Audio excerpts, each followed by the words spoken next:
Saya lanjutkan untuk terkait kontribusi ZIS dalam kesejahteraan masyarakat.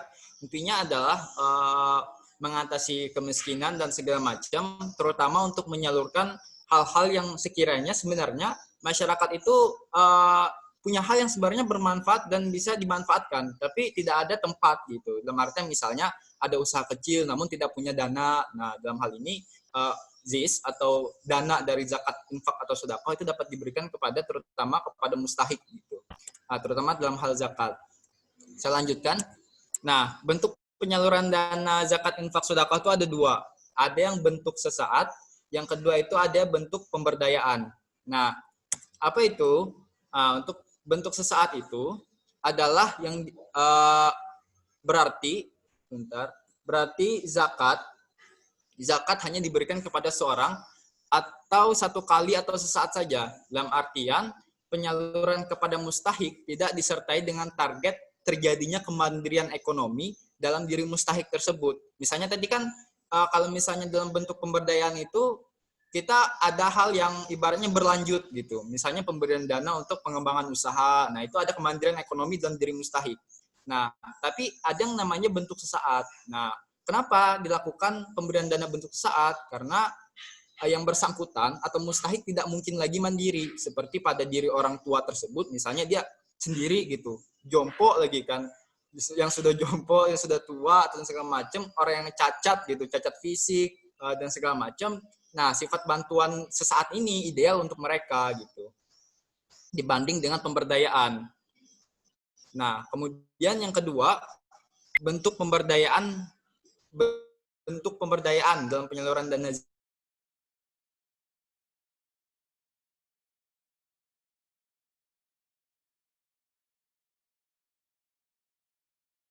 untuk miskin ke orang kaya gitu, jadi yang kaya gitu. Atau nggak harus kaya dalam artian dia mempunyai kecukupan lah dalam artian uh, untuk melanjutkan roda ekonomi dan ibaratnya mengembangkan dirinya sendiri gitu. Nah, target ini sangat besar yang tidak dapat dengan mudah dan dalam waktu yang singkat itu dapat diterapkan. Nah, untuk terkait penyaluran dana ZIS sendiri, saya itu ada program yang namanya program jangka pendek sama program jangka panjang. Karena keterbatasan waktu dan segala macam, saya hanya mengusulkan dua, yaitu program jangka pendek dan program jangka panjang. Untuk program jangka pendek, saya hanya mengusulkan satu, yaitu terkait pasar berkah.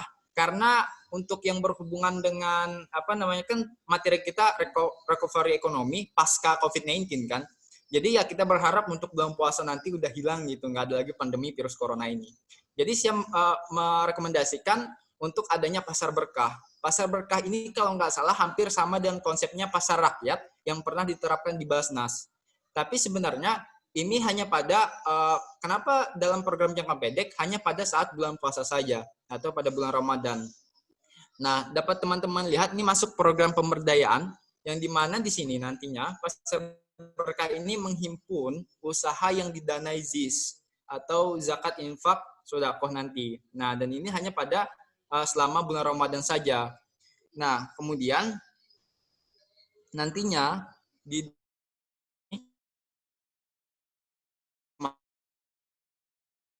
namanya dari para pengelola atau amil zakat yang nantinya akan menyiapkan tempat khusus dalam pasar ini yang menghimpun barang-barang hasil daya usaha, baik usaha makanan minuman ataupun untuk berbuka puasa.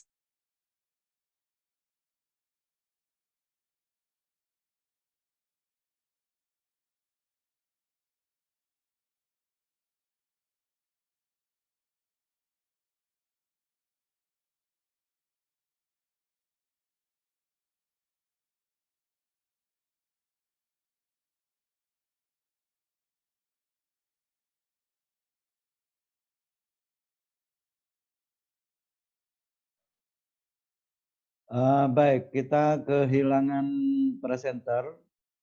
Mungkin kena dia, kena kehabisan sinyal. Jadi sinyalnya habis. Saya persilakan kepada presenter yang berikutnya sambil menunggu Ahmad nanti Ini bisa kembali. udah Pak. Oke, silakan Ahmad. Dilanjut, screen-nya dilanjutkan. Oke. Mohon maaf sebelumnya karena wifi-nya agak nge-lag. Jadi saya lanjutkan untuk terkait pengembangan ini. Sebentar. Terkait oke.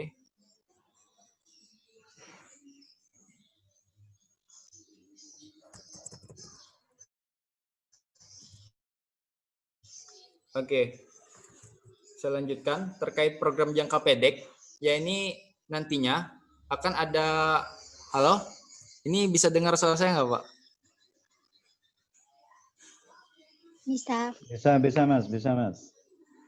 Oke. Saya lanjutkan. Bahkan bunyi anunya di Terkait belakang juga kedengaran. program. Oke. Kemudian saya lanjutkan. Nantinya itu kalau teman-teman lihat di konsepnya itu ada namanya penyiapan tempat dan bantuan dana. Di situ nantinya akan menghimpun bagaimana nantinya pengelola itu menyiapkan tempat khusus seperti pasar untuk menghimpun tentang nantinya barang-barang apa yang akan didistribusikan di sana, baik itu berupa usaha minuman dan makanan untuk berbuka puasa maupun kerajinan dan lainnya. Jadi pasar berkah ini bukan hanya pasar untuk yang dimana hanya tata kelolanya untuk buka puasa saja, enggak, tapi ada juga memamerkan kerajinan yang dimana di situ nantinya akan dijual gitu. Nah, untuk yang konsep kedua yaitu manajemen pasar.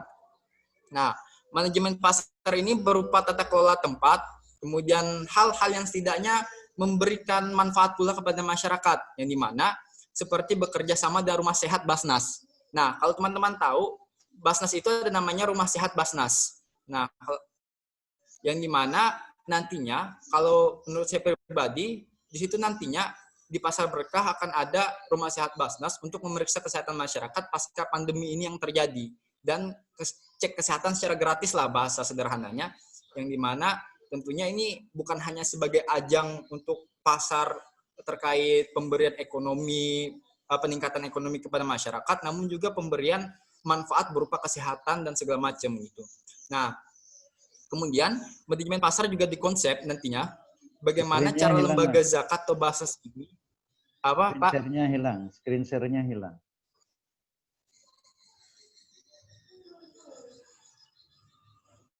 Ini udah kelihatan, Pak? Halo? Belum Mas, belum. Apa? Belum, Mat. Belum di-share, bukan belum kelihatan, belum di-share. Oh iya ya. Bentar ya. Suarno mau ngomong tuh, silakan No.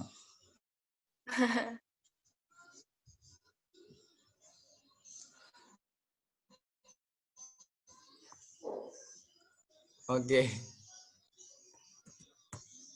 Jadi saya rasa itu ya. Ya. Nah, untuk manajemen pasar saya lanjutkan. Manajemen pasar ini juga nantinya bukan hanya ada rumah kesehatan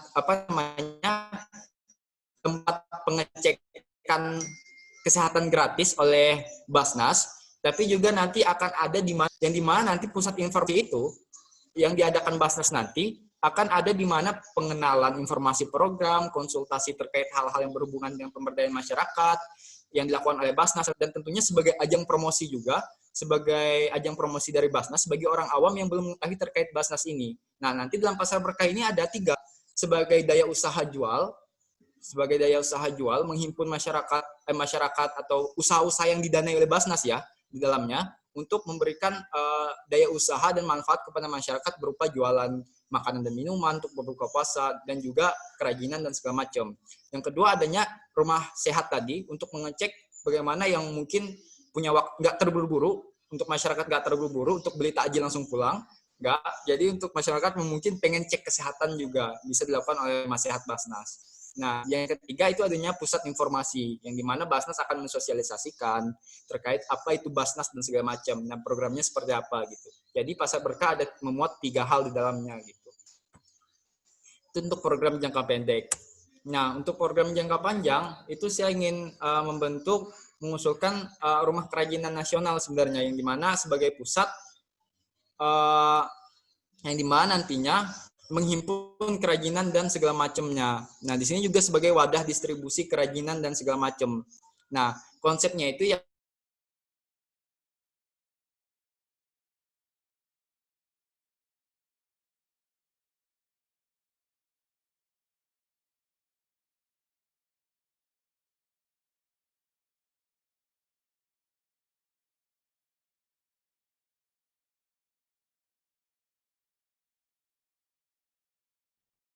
Kita kehilangan lagi.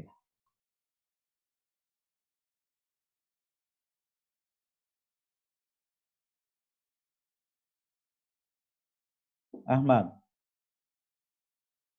Ahmad, apakah kamu di situ? Terputus, Pak.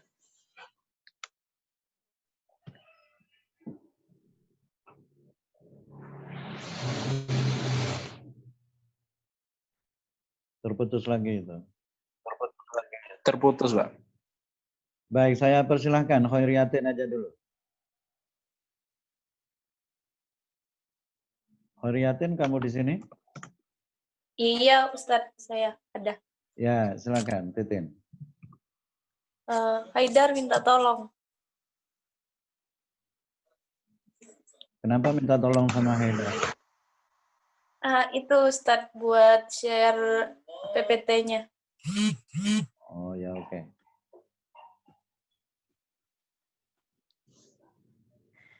Oke, Assalamualaikum warahmatullahi wabarakatuh. Ditampilkan dalam bentuk presentasi, Haidar.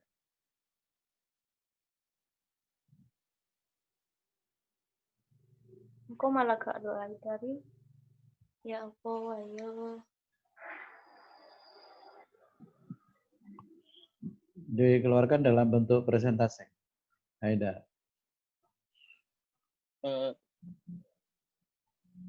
Ini. Ditekan yang bawah seperti yang tadi. Sudah, Pak. Belum. Itu tampilannya masih tampilan biasa. Ya.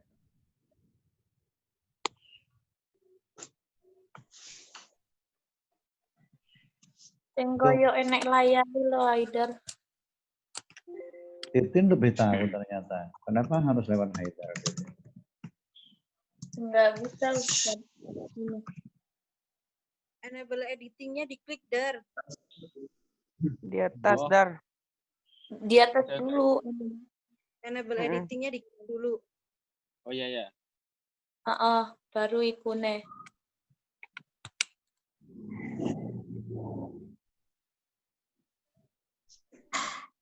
Baik, saya persilakan nanti Ahmad kalau biar mendengarkan aja dulu.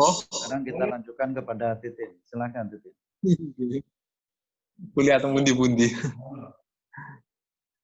Sebelumnya izinkan saya untuk memperkenalkan diri kembali. Nama saya Heriatin, perwakilan mahasiswa di ICP HKI. Sekarang saya akan menjelaskan mengenai recovery ekonomi Indonesia pasca COVID-19 melalui manajemen dana zakat, dana ZIS. Nah, untuk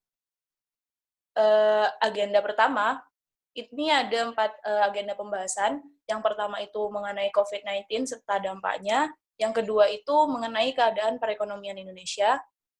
Dan juga yang ketiga, program recovery ekonomi Indonesia. Selanjutnya yang terakhir itu manajemen recovery-nya melalui dana ZIS. Nah, dari beberapa pemateri, dari beberapa presenter tadi, kita sudah tahu banyak tentang apa itu COVID dan apa dampak bagi Indonesia dan juga perekonomian Indonesia. Namun, saya akan mengulas kembali, mungkin ada perbedaan sedikit. Ini mengenai virus COVID-19, virus corona atau Self-Acute Respiratory Syndrome Coronavirus 2 atau SARS-CoV-2 adalah virus yang menyerang sistem pernapasan. Penyakit karena infeksi virus ini disebut COVID-19. Virus corona bisa menyebabkan gangguan pada sistem pernapasan, pneumonia akut sampai pada kematian.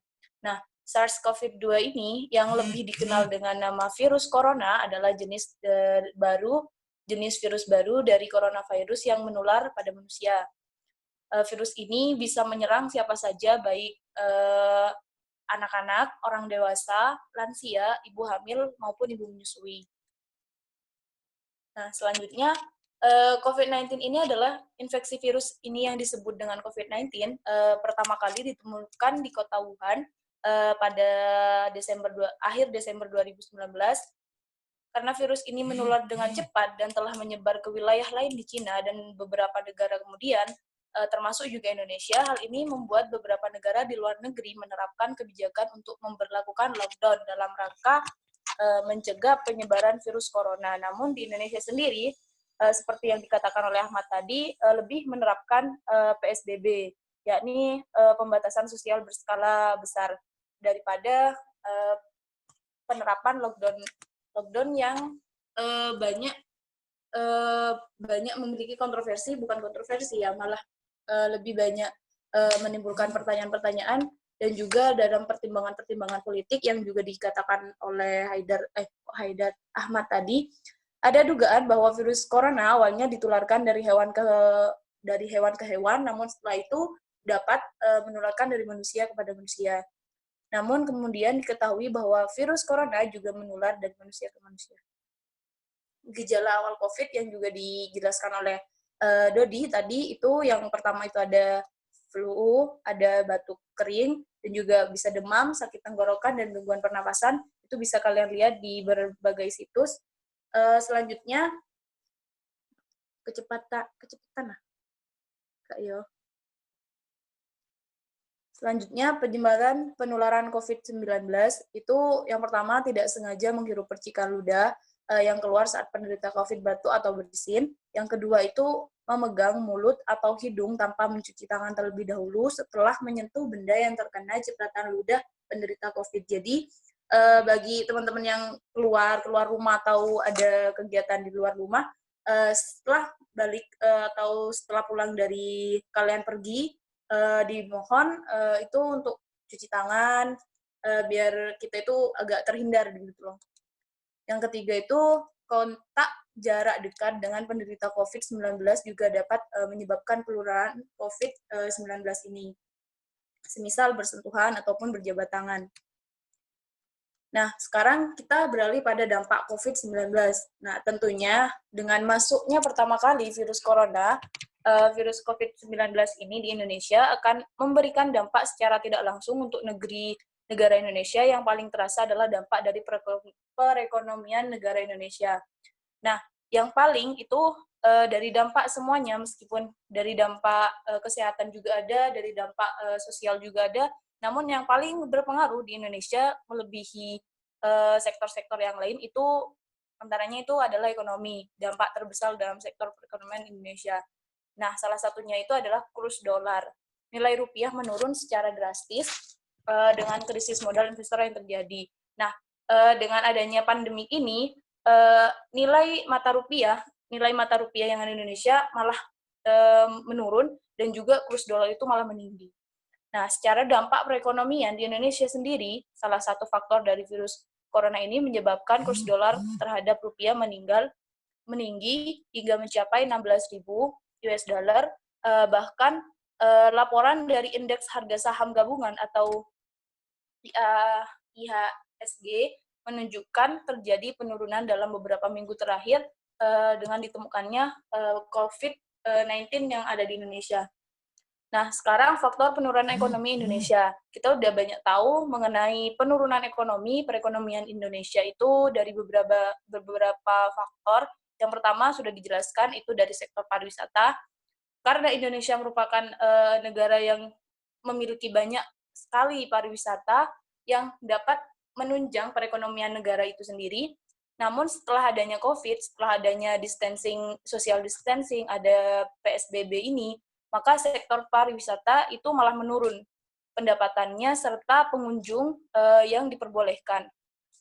Nah, dari sektor pariwisata ini yang begitu macet dan juga mengalami krisis ekonomi atau krisis penghasilan yang sangat menurun, itu membuat Indonesia itu malah lebih mencapai pada krisis ekonomi untuk jangka yang lebih panjang. Yang kedua itu ada sektor pangan. Nah, sektor pangan ini ada beberapa banyak orang-orang yang mereka bisa dikatakan mereka mampu untuk membeli makanan, mereka itu memborong. Nah, memborong dengan kata lain mereka itu takut untuk keluar dan maka dari itu mereka membeli semua makanan, semua makan bahan pokok yang bisa dikonsumsi untuk menjaga-jaga. Namun parahnya bagi orang-orang yang tidak memiliki asupan ekonomi yang cukup tinggi, mereka itu malah lebih membahayakan diri mereka sendiri, yakni dengan cara masih bekerja di luar rumah, masih bekerja untuk mencari, yang penting itu untuk mencari pokok makanan pokok gitu loh. Yang selanjutnya itu ada dari sektor sosial, kita sudah tahu diterapkannya PSBB malah lebih membuat masyarakat itu tidak adanya interaksi. Nah, dari itu dari tidak adanya interaksi antara semua masyarakat, maksudnya ada di beberapa lapisan masyarakat, interaksi sosialnya itu menurun, maka juga berpengaruh terhadap seperti halnya para pedagang yang berdagang, para sektor, dan juga ini ada sektor transportasi yang juga dipengaruhi oleh PSBB ini. Jadi semisal transportasi itu dari kemarin-kemarin itu banyak yang seperti halnya order ataupun naik angkot, naik ini, itu banyak. Namun dengan adanya PSBB, dengan adanya social distancing, itu juga menurun penghasilan para pekerja yang ada di sektor transportasi juga menurun, dan maka dari itu ekonomi Indonesia juga semakin lemah. Gitu. Nah, sekarang ganti pada recovery ekonomi Indonesia yang menitik beratkan dalam recovery melalui dana zakat, infak, dan sodako. Nah, ada di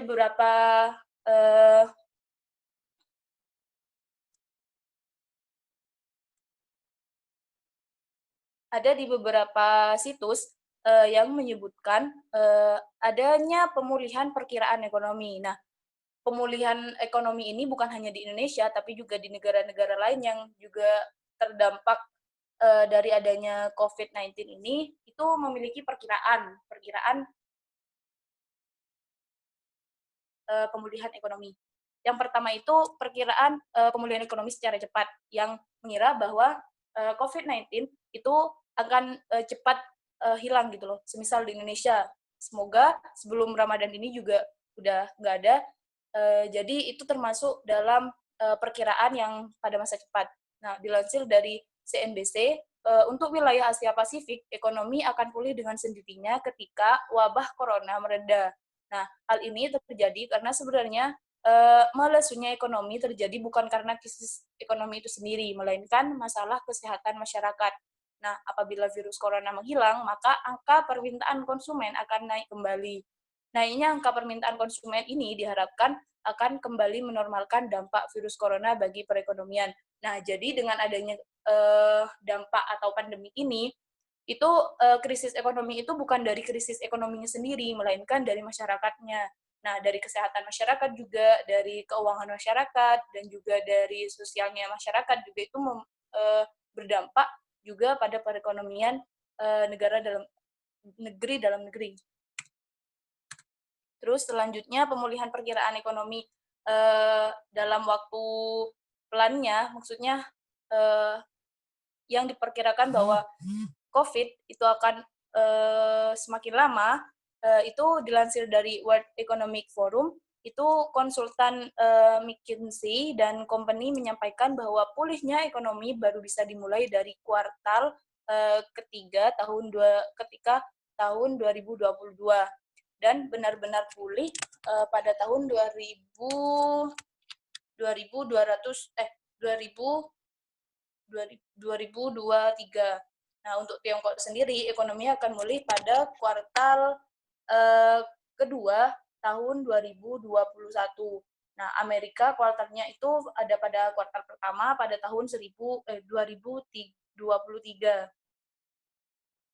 Nah, untuk Eropa dan juga dunia secara global itu diperkirakan pemulihan ekonomi bisa dilakukan atau bisa dilakukan recovery itu mulai dari kuartal ketiga tahun 2023. Nah, sekarang kita pindah ke dana ZIS. Dana ZIS itu kita udah tahu ada zakat, ada infak, dan juga ada sodakoh. Nah, ketentuan ini, penyaluran dana ZIS dalam masalah pandemi COVID-19 dapat dialokasikan menggunakan dana zakat, infak, dan sodako, yang mana dana yang paling dititik beratkan terhadap kaum muslim di Indonesia adalah dana zakat pribadi. Nah, kita udah tahu zakat itu kriterianya bisa diberikan kepada siapa saja, ada 8 golongan.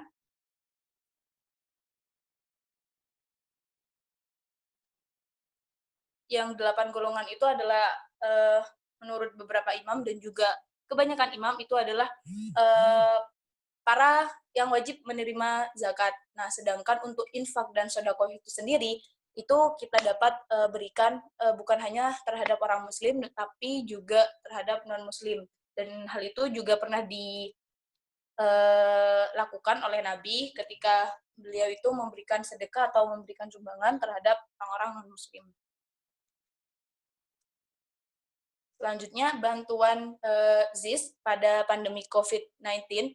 Ini pada masa sekarang, maksudnya pada masa ketika pandemik itu masih ada.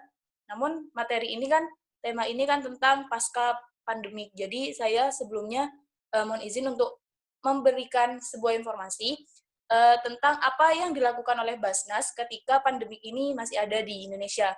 Ini dari hal kesehatan, itu bantuan yang dilakukan oleh Basnas menggunakan dana zakat, infak, dan sodako itu untuk beberapa hal. Yang pertama itu ada alat pelindung diri untuk para medis. APD-nya itu jumlah yang disumbangkan itu melebihi dari 15.000 APD untuk para tenaga medis di Indonesia. Nah, yang kedua, hand sanitizer itu ada 32.000 hand sanitizer yang disumbangkan terhadap penyebaran COVID yang sekarang. Untuk yang ketiga, Basnas juga mendirikan atau membangun wastafel umum di berbagai terminal dan juga di berbagai tempat umum lainnya. Itu kisaran sampai sekarang itu ada 334 wastafel umum. Nah, sedangkan untuk yang terakhir itu Basnas juga memberikan bantuan terhadap para masyarakat yang ingin mungkin mengecek ataupun mereka sudah terkena ataupun mereka sudah menjadi PDP atau mau yang lain, itu diberikan ambulans siaga COVID untuk bisa lebih cepat kayak gitu. Nah, sekarang pindah ke alokasi dana ZIS. Alokasi dana ZIS itu kita perkirakan menjadi konsumtif dan produktif. Yang konsumtif sudah dijelaskan oleh Ahmad, bahwa konsumtif itu adalah yang berjangka pendek atau sesaat. Jadi sekali memberi itu udah selesai kayak gitu. Sedangkan yang produktif itu adalah kayak disumberdayakan kembali. Nah, dari dana ZIS ini itu kan ada dua, dari dana zakat dan juga dari dana infak dan sodako. Dari dana zakat itu sendiri saya alokasikan itu untuk yang konsumtif itu dana yang akan dikeluarkan akan berupa sembako dan kebutuhan pribadi lainnya terhadap orang-orang yang ada di kalangan menengah ke bawah dan juga orang-orang yang sudah terdampak atau terjangkit COVID-19 ini. Nah, sedangkan yang produktifnya itu berupa modal pinjaman lunak, yang mana modal pinjaman lunak ini memang modal yang dipinjamkan namun dengan bunga yang sangat rendah kayak gitu. Namun bisa juga dana zakat produktif ini bukan hanya pinjaman lunak, tapi juga berupa uang tunai yang bukan berupa pinjaman, tapi berupa pemberian langsung, tidak ada peminjaman, maksudnya tidak ada pengembalian atau semisal kita pinjam ke bank-bank yang lain kayak gitu. Sedangkan untuk infak dan sodako dari konsumtifnya itu sendiri, itu saya mengalokasikannya untuk bahan pangan untuk masyarakat non-muslim dan juga muslim lainnya, ataupun bantuan kebutuhan pangan lain. Sedangkan yang produktif itu sama dengan yang dana zakat, namun dana produktif dari infak dan sodako ini dapat dipinjam atau dapat diberikan terhadap orang-orang non-muslim, meskipun itu orang muslim saja tidak apa-apa, tapi juga orang non-muslim juga tidak apa-apa. Dana akan dialokasikan dengan modal pinjaman lunak, yang mana pinjaman lunak itu kita udah tahu ya, jadi nggak terlalu banyak bunga. Sedangkan pindah ke program Recovery Ekonomi Indonesia. Nah, program ini akan dijalankan untuk dapat membantu perekonomian masyarakat, terlebih dalam kalangan para mustahik, untuk menunjang kebutuhan serta ekonomi yang akan membantu pemulihan ekonomi Indonesia yang sempat turun dalam masa pandemi COVID-19. Nah, program ini itu untuk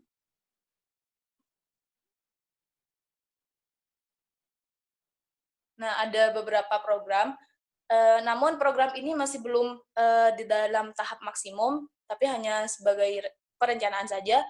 Yang pertama itu ada program bantuan bencana. Nah, sedangkan yang kedua itu penyuntikan dana modal UMKM, dan yang terakhir itu sumbangan dana untuk sekolah, panti asuhan, dan yang selevel kayak gitu loh. Sedangkan yang bantuan bencana, bantuan ini akan diberlakukan untuk semua lapisan masyarakat kurang mampu yang terkena dampak pandemi COVID-19 untuk menunjang kebutuhan pokok setiap rumah tangga. Nah, adanya COVID-19 ini kita bisa sebut sebagai bencana yang menyulitkan kehidupan masyarakat di Indonesia. Jadi, mohon maaf, waktunya habis. Nanti dilanjutkan setelah istirahat. Ya.